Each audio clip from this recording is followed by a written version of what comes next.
A couple of things before I announce the verdict. I want to point out that typically my role in a trial, in a criminal trial, is to manage the process. And the fact finding is done by a jury.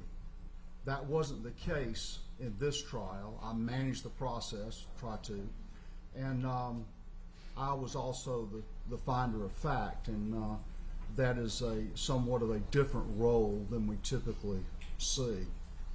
I'll tell you that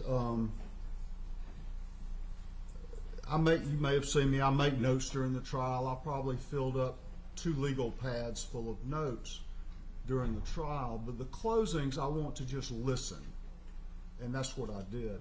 But I wrote down 2 things in the closing. One was a statement by Ms. Ross that the evidence was overwhelming and powerful. And then I also wrote down what Ms. Beck said, that I'm required to set aside my emotions. That's the same thing that we tell jurors in what and we're giving them their job.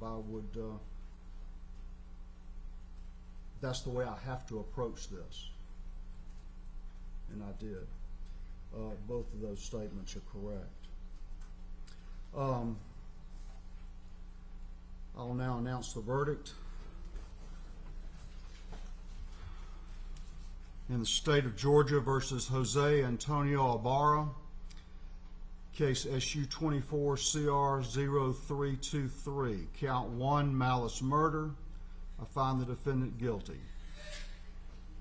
Count 2, felony murder. I find the defendant guilty.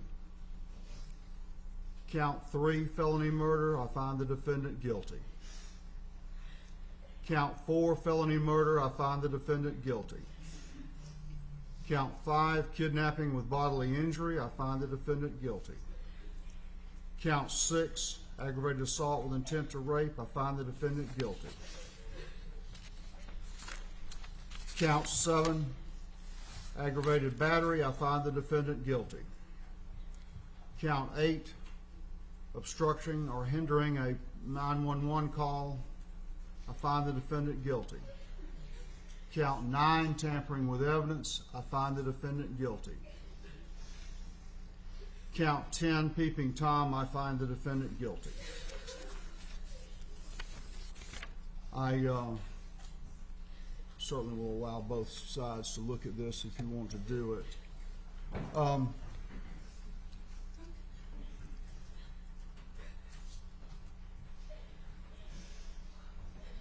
The next step is sentencing. I'm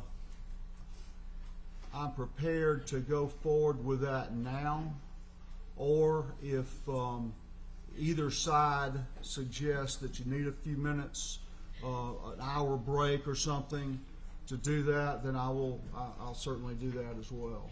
Consider that. We have 1 moment. Sure.